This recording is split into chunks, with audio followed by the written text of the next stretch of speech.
My 11-year-old came home, but her key didn't fit. She waited in the rain for 5 hours while my mother yelled, "You and your dad don't live here anymore." When my daughter told me, I didn't shout. I just said, "Understood." 3 days later, my mother called me with her lawyer, screaming and panicking. I found my daughter sitting on the hallway floor outside my apartment at 6:47 p.m., soaking wet, shivering so hard her teeth were chattering. Water pooled around her backpack. Her lips had a bluish tint. "Baby, what happened? Why didn't you use your key?" She looked up at me with those big brown eyes. "My eyes," her mother used to say, and whispered, "My key didn't work at Grandma's. The lock was different." My stomach dropped. "What do you mean, different?" "She changed it." Emma's voice was so small. "I knocked and knocked, and she looked out the upstairs window and yelled that we don't live there anymore. She said you're a deadbeat, and I should go find you." I knelt down, touching her ice-cold hands. "How long were you out there?" "Since school ended. Around 2. 5 hours. My 11-year-old daughter had stood in the rain for 5 hours at the house I'd been paying the mortgage on for 15 years. The house my mother lived in, rent-free. The house that was in my name. I didn't shout. I didn't cry. I didn't punch the wall like some part of me wanted to. I just said, very quietly, "Understood." Emma looked confused by how calm I was. She didn't understand that fury this cold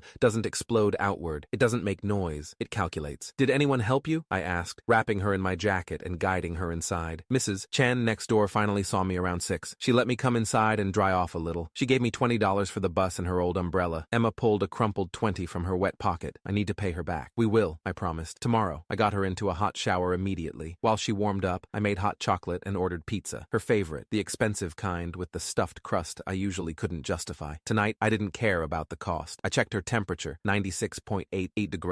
Not quite hypothermia, but close enough to scare me. When she came out in dry clothes, wrapped in 2 blankets, I sat with her and we ate pizza in silence for a while. Then I asked gently, "Did Grandma say anything else?" Emma nodded, not meeting my eyes. "She said I was just like you, a burden. She said she raised you alone and you turned into an ungrateful deadbeat, and now you're raising me to be the same." Her voice cracked. "Dad, what's a deadbeat?" Something inside my chest cracked too. "It's nothing you need to worry about, sweetheart. Grandma was wrong about both of us. Are we going to be okay?" I pulled her close. "Yeah, baby. We're going to be fine. Better than fine." I tucked her into bed early, told her to stay home from school tomorrow if she didn't feel well, promised her everything would be okay. She fell asleep almost immediately, exhausted. Then I went to my filing cabinet. See, my mother didn't know something important, something I'd never bothered to explain because I'd never thought I'd need to. The house, that beautiful 3-bedroom colonial at 847 Maple Street, wasn't my mother's house where I'd grown up. It was a house I'd bought for her after my father died. I pulled out the deed. My name, clear as day, Marcus David Chen, sole owner. Purchased October 15th, 2009, for $285,000. I'd been 26 years old, newly promoted to senior software engineer, making good money for the first time in my life. Dad had just died of a heart attack at 53, leaving Mom with nothing but debt and a rental apartment she couldn't afford. She'd sobbed on my couch for 3 hours. "I can't do this alone," she'd said. "I can't afford rent anywhere decent. Your father left me nothing.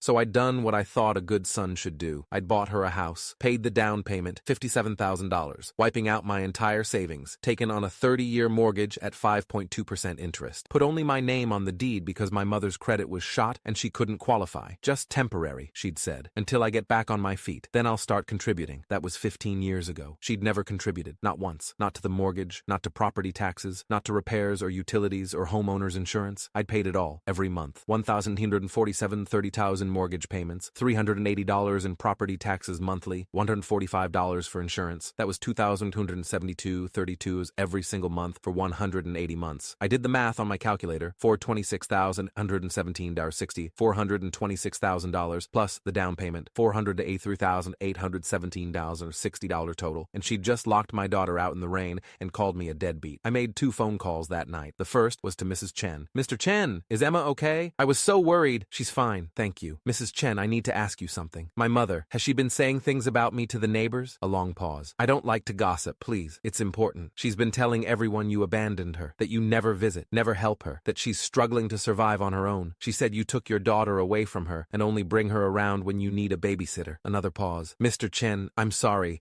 but when I saw Emma today, standing in the rain, I realized your mother isn't telling the truth, is she?" "No, ma'am, she's not." "I thought so. A deadbeat father doesn't raise a child as polite and well cared for as Emma. And I've seen the mortgage statements in your mailbox when I pick up packages for you. I know who's paying for that house. Thank you for helping my daughter today. Of course, she's a sweet girl. If you need anything at all, you let me know." The second call was to my lawyer. I left a voicemail. "Robert, it's Marcus Chen. I need to talk to you first thing tomorrow morning. It's urgent. Family matter." mother. Then I sat in my small one-bedroom apartment, the apartment I'd been living in for 3 years, splitting a bedroom with my daughter, sleeping on a pull-out couch so she could have the actual bed, and I planned. My mother lived in a 3-bedroom house with a finished basement, a 2-car garage, and a half-acre backyard, alone. I lived with my daughter in 650 square feet because I couldn't afford anything bigger after paying my mother's mortgage. Emma and I shared a bathroom. We had no dishwasher, no laundry in unit. We went to the laundromat every Sunday. My mother had central air, a brand new washer and dryer I'd bought her 2 years ago, and a 65-inch TV I'd gotten her for Christmas. I owned a 12-year-old Honda Civic with 180,000 miles. My mother drove a 2019 Toyota Camry, which I'd co-signed for, which I was making the payments on because she couldn't afford it right now. The math was so clear, suddenly, so brutally clear. I'd been subsidizing her entire life while my daughter and I lived in poverty, and she'd thanked me by locking Emma out in the rain. Robert Vasquez called me at 7:03 a.m. the next morning. "Marcus, got your message? What's going on?" I told him everything. The house, the 15 years of payments, Emma standing in the rain for 5 hours, the changed locks. Jesus Christ, Robert muttered. "Okay, first question. Is your mother on the deed?" "No, just me." "Does she have any lease agreement with you? Anything in writing?" "Nothing." "Has she ever paid rent? Contributed to the mortgage?" "Not a cent." "Then this is straightforward. She's legally a guest in your home. You can evict her. Given what happened to your daughter, we can file an emergency eviction and have her out in 2 weeks instead of the standard 30 days. How fast can you file?" "I can have the paperwork ready by this afternoon." "But Marcus, are you sure? This is your mother. She endangered my child." "I'm sure." "Understood. I'll get started." I called in sick to work. Then I called Emma's school and told them she wouldn't be in. She'd been caught in the rain, and I was keeping her home to rest. The school nurse, Mrs. Patterson, said that was wise, and to call if Emma developed any symptoms of illness. Emma slept until almost noon. When she woke up, I made her scrambled eggs and toast. She seemed okay. No fever, no cough, just tired. "Dad, are we going to see Grandma soon?" "Not for a while, baby." "Is she mad at us?" "Grandma made some bad choices, but that's not your fault. None of this is your fault, okay?" She nodded, but I could see the confusion in her eyes. She was 11. She didn't understand how family could be cruel. I hoped she'd never have to fully understand. That afternoon, while Emma watched a movie, I drove to 847 Maple Street. My mother's car was gone. She had her book club on Thursday afternoons, I remembered. Same schedule for 10 years. I called the locksmith I'd already researched that morning. "How fast can you get here?" "I can be there in 20 minutes. "Perfect." Jake Morrison, the locksmith, was a guy in his 40s with a military tattoo and a no-nonsense attitude. "Changing your locks?" "It's my house. She changed them on me. I'm changing them back." He looked at the property records I showed him on my phone. My name on the deed. "Got it. This happens more than you'd think. Family stuff gets messy." It took him 30 minutes to change all the locks. Front door, back door, garage door. I paid him $340 in cash. Then I went inside. The house looked exactly like it always had. The couch I'd bought her 5 years ago, $20,100 at Ashley Furniture. The dining room set I'd gotten her from Pottery Barn, $3,800. The bedroom furniture, the lamps, the coffee maker, the pots and pans. I'd bought all of it. I started packing. I wasn't cruel about it. I carefully folded her clothes, wrapped her picture frames in newspaper, boxed up her personal documents and photo albums. Everything that was actually hers. The things she'd owned before I bought this house. The gifts from friends, her jewelry from my father. I packed carefully and labeled clearly, but everything I'd purchased, that came with me. I loaded my Honda with boxes on the first trip. Then I rented a U-Haul van for $79.99 and came back for the furniture. The TV, the couch, the dining room set, the bedroom furniture, the washer and dryer, the kitchen appliances, all of it. I left her with a sleeping bag, some folding chairs, and a card table from the garage. The absolute basics. I also left her with exactly what she'd brought into this house 15 years ago. Almost nothing. It took me 4 trips and 6 hours, but by 7 p.m., my mother's house was empty except for her boxed belongings stacked neatly in the living room, her clothes hanging in the closet, and the bare minimum furniture to survive. I put the eviction notice on the front door, along with Robert's business card and a note in my handwriting. "You have 14 days to vacate this property. After that, the sheriff will remove you. Contact my lawyer with any questions. Do not contact me directly." Then I changed the locks back to the new ones Jake had installed, and I left. My mother called at 8:43 p.m. I was eating dinner with Emma. Chinese takeout, another rare treat. I let it go to voicemail. She called again at 8:46, 8:51, 8:55. On the 4th call, I answered. Put it on speaker so I'd have a witness. Emma was at the table, though I'd mute my end if the conversation got too heated. "You can't do this. This is my home." "No," I said calmly. "It's my house. You were a guest. Guests don't lock out 11-year-olds in the rain." "She's fine. Stop being so dramatic. It was barely sprinkling." I almost laughed. "Emma stood outside for 5 hours in a thunderstorm. Mrs. Chen had to rescue her. She came home with hypothermia symptoms. She's 11. She could have figured something out. Gone to a friend's house. She tried knocking on your door for an hour first. You looked out the window and screamed at her. I was angry. You haven't visited in 3 weeks. You just drop her off and leave like I'm a free babysitter. I've been working 60-hour weeks to pay your mortgage. The mortgage on the house you just locked my daughter out of. You can't evict me. I have rights. I've lived here for 15 years. Actually, you don't. You're not on the deed. You've never paid a single mortgage payment. You have no lease agreement. My lawyer checked everything. You have 14 days. Where am I supposed to go? I don't know. Maybe one of your book club friends will take you in? The ones you've been telling that I'm a deadbeat who abandoned you? Silence. Mrs. Chen told me everything. How you've been bad-mouthing me to the neighbors for months, telling everyone I dumped you in that house and never visit, never help. Meanwhile, I've paid almost $500,000 over 15 years to keep you comfortable. That's an exaggeration. $483,117, $60. I did the math. Down payment, mortgage payments, property taxes, insurance, repairs, appliances, furniture, your car payments. Want me to email you the spreadsheet? More silence. You have 14 days, I repeated. After that, the sheriff will remove you. Contact my lawyer with questions. Please. Her voice changed. Higher, shakier, the manipulative voice. Please, Marcus, I'm your mother. I raised you alone after your father died. You can't do this to me. You're right. You did raise me alone, and I bought you a house, paid for it for 15 years, let you live completely free, and you repaid me by abusing my daughter. I didn't abuse her. Don't you dare say that. You left an 11-year-old child outside in a thunderstorm for 5 hours because you were mad at me. She could have gotten hypothermia. She could have been taken by someone, but you didn't care. You looked out the window and yelled at her. I'm sorry. What do you want me to say? I'm sorry. Tell it to the judge if you contest the eviction. I hung up. She called back immediately. I declined. She called again and again. I blocked her number. The next morning, Friday, Robert called with an update. Eviction paperwork is filed. She has until December 20th to vacate. That's 14 days from now. I expedited it based on the child endangerment angle. What if she refuses to leave? Then on December 21st, the sheriff's department will forcibly remove her and her belongings. They'll put her stuff on the curb and change the locks. It's not pretty, but it's legal. Good. Marcus, be prepared. She's probably going to fight this. Get a lawyer, make accusations, try to claim tenants' rights. She can try. I have the deed. I have 15 years of bank records showing I paid everything. I have text messages from her asking for money. I have testimony from Mrs. Chen about Emma being locked out. What does she have? Probably nothing. But desperate people do desperate things. He was right. That afternoon, my phone rang from an unknown number. Against my better judgment, I answered. Mr. Chen, this is attorney Michelle Parks. I've been retained by Mrs. Sandra Chen to represent her in the eviction matter. My mother was screaming in the background. Tell him he can't do this. Tell him it's illegal. Mrs. Chen, please, the lawyer said firmly. Then, back to me. Mr. Chen, I need to ask you some questions to assess the situation. First, is it true that you're the sole owner of the property at 847 Maple Street? Yes, my name is the only name on the deed. And your mother has no written lease agreement with you? Correct. Has she ever paid rent or contributed to the mortgage? Never. Not once in 15 years. I see. A long pause. Mr. Chen, I'm going to be direct with you. After reviewing the preliminary facts, I need to inform you that I'll be withdrawing from this case. Your mother doesn't have legal standing to fight this eviction. The property is solely in your name, she has no lease, and she hasn't contributed financially. Unless you're willing to negotiate, I'm not. Understood. Mrs. Chen, I heard muffled conversation. Then my mother grabbed the phone. You're putting your own mother on the street. No, I said. You put yourself there when you locked my daughter out in the rain. She's fine. Jesus Christ, Marcus. She's fine. Her core temperature was 96.8 degrees when she got home. That's stage 1 hypothermia. If Mrs. Chen hadn't found her, if she'd stayed out there another hour, she could have gone into stage 2. Confusion, loss of coordination, potential cardiac arrest. But you didn't care about that, did you? You're being ridiculous. You wanted us to know we don't live there anymore. Message received. I hung up. Ms. Parks called back from her own phone 10 minutes later. Mr. Chen, this is Michelle Parks again. I wanted to apologize for that chaos. I've officially withdrawn from representation. For what it's worth, off the record, what your mother did to your daughter was unconscionable. You're well within your rights to evict her. Thank you. One more thing. Be prepared for her to try other angles. She might claim elder abuse, might try to get social services involved, might contact your employer, or try to damage your reputation. Document everything. Keep your lawyer in the loop. I will. She did exactly what Ms. Parks predicted. Saturday morning, someone from Adult Protective Services called. Mr. Chen, we received a report that you're evicting your elderly mother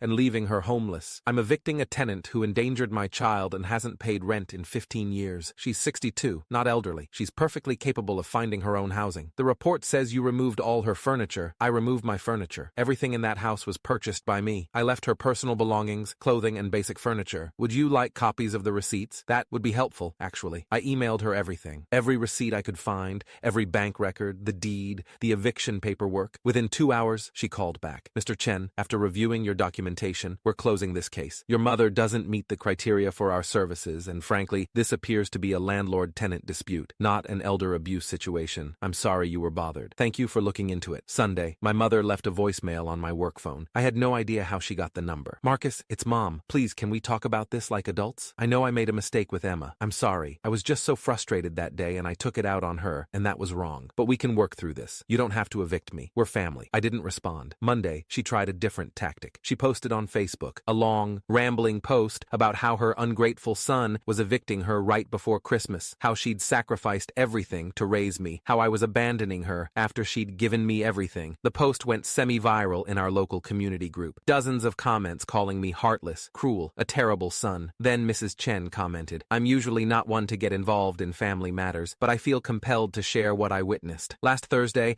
I found Mr. Chen's 11-year-old daughter standing in the rain outside this home for over 5 hours. Sandra had changed the locks and refused to let the child inside. The girl was shivering and soaked through. This is the same home that Marcus has been paying for entirely on his own for 15 years, while Sandra has contributed nothing. I've watched Marcus work himself to exhaustion supporting both his daughter and his mother, and I've watched Sandra complain about him to anyone who would listen. This is not a story of an ungrateful son. This is a story of a mother who took advantage of her child's generosity and then endangered his daughter out of spite. The comments shifted dramatically after that. Wait, she locked out an 11-year-old in the rain for 5 hours? He's been paying for everything for 15 years and she's calling him ungrateful? This completely changes the story. What kind of grandmother does that? My mother deleted the post an hour later. Tuesday, she showed up at my apartment building. I watched her from my window as she pressed my buzzer repeatedly. I didn't answer. She stood outside for 20 minutes, pressing the buzzer every 30 seconds before security asked her to leave. Wednesday, she tried calling Emma's school, claiming she was supposed to pick Emma up and needed to know what time dismissal was. The school, already flagged by me about the situation, told her they couldn't release that information without parental consent. And would I like them to note that Sandra Chen was not authorized to pick up Emma? Yes, I said. Yes, I would. Thursday, 1 week after Emma came home in the rain, Robert called with news. Your mother hired another lawyer, David Kramer. He's not great, honestly. Mostly does small claims and traffic tickets. But he filed a motion to delay the eviction, claiming your mother has tenants' rights based on her length of residency. Does she? No. In this state, you need either a lease agreement or proof of paying rent to establish tenancy. She has neither. The judge will toss this out, but it'll delay things by a few days while we respond. How many days? Probably a week. So instead of December 20th, we're looking at December 27th. Fine. Marcus, I have to ask, are you sure you want to go through with this? The holidays are coming up. This is going to be rough emotionally. She locked my daughter out in the rain. I know. I just want to make sure you've thought about the family implications. What family? The one where I paid $500,000 to support my mother, and she thanked me by calling me a deadbeat and endangering my child? That family? Is point taken. The hearing was Friday, December 13th at 9 a.m. I took the morning off work. Robert met me at the courthouse, a grim concrete building with fluorescent lighting and too many people waiting in hallways. My mother was there with David Kramer, a short man in a suit that didn't quite fit. She saw me and her face crumpled. Marcus, please don't speak to my client, Robert said firmly. We went into the courtroom. Judge Patricia Hernandez presiding, 23 years on the bench according to the plaque on her desk. Kramer went first. Your Honor, my client has lived in this property for 15 years. She's established residency. The defendant,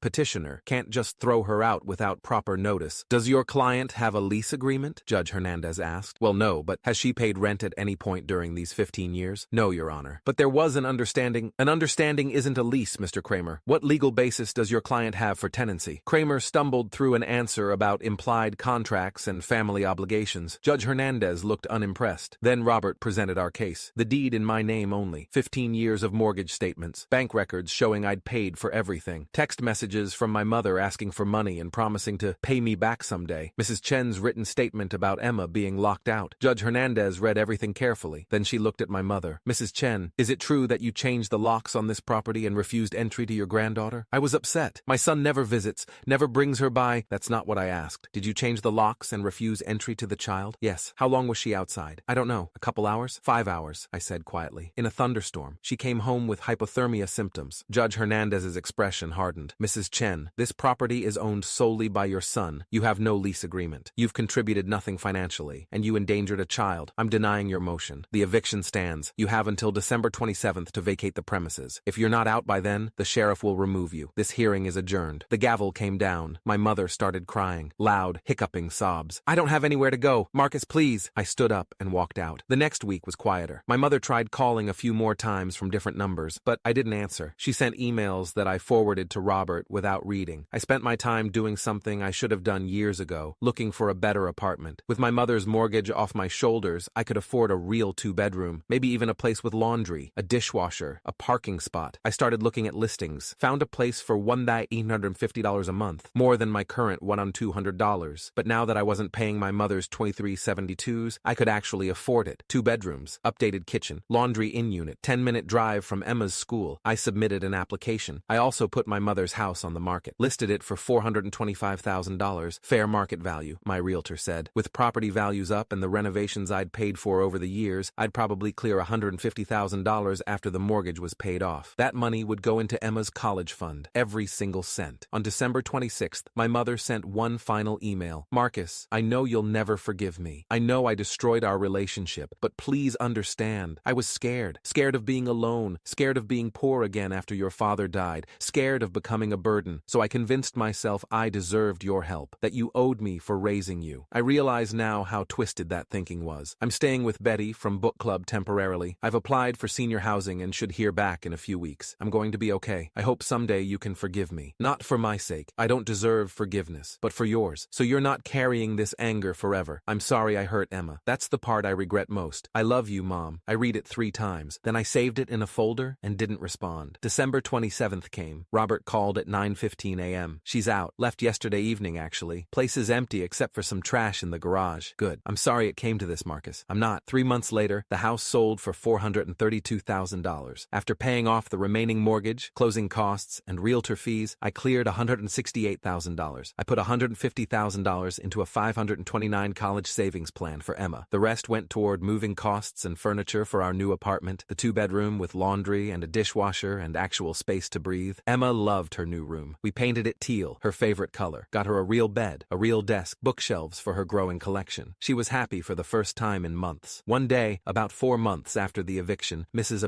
Chen stopped me in the grocery store. Mr. Chen, how are you? How's Emma? We're good. Really good, actually. I'm glad. You know, I saw your mother last week at the senior center. She asked about you and Emma. Oh, I told her you were doing well, that Emma was thriving. She cried. Mrs. Chen touched my arm gently. I know what she did was terrible, but I think she really does regret it. Maybe, I said. But regret doesn't undo harm, and it doesn't rebuild trust. No, Mrs. Chen agreed. It doesn't. But maybe someday. Maybe, I said. But not today. She nodded, understanding. We talked about other things. Her garden, Emma's good grades, the weather. Then I went home to my daughter, to our apartment, to the life I'd finally built that was actually ours. People ask me sometimes if I feel guilty, if I regret cutting my mother off, evicting her, refusing to reconcile. The answer is no, because every time I start to doubt myself, I remember my daughter sitting on that hallway floor, soaking wet and shivering, asking me what a deadbeat was. I remember that I spent 15 years giving my mother everything while she gave me nothing but contempt. I remember that she chose to hurt my child because she was angry at me. And I remember that I only get one life, one chance to show my daughter what she's worth, one chance to teach her that love isn't supposed to hurt, isn't supposed to cost everything, isn't supposed to leave you empty. So no, I don't regret it. I regret that it took me 15 years and $483,817.60 to learn the lesson, but I don't regret protecting my daughter, and I never will. Emma asked me once, about 6 months after everything, if we'd ever see Grandma again. Do you want to? I asked. She thought about it for a long time. Then, I don't know, she was mean to me, but she's still Grandma. If you ever want to see her, when you're older, when you're ready, that's your choice. But it's also your choice not to, and I'll support whatever you decide. What about you? Do you miss her? I thought about that, really thought about it. I miss who I thought she was, I finally said. But that person didn't exist. The real person, the one who used me and hurt you. I don't miss her at all. Emma nodded. That makes sense. She hasn't asked to see her grandmother. Maybe someday she will. Maybe she won't. Either way, she'll be okay. Because unlike my mother, I actually love my daughter. Not for what she can give me. Not for how she makes me look. Not because she's useful. Just because she exists. Just because she's enough. And that's what family should be.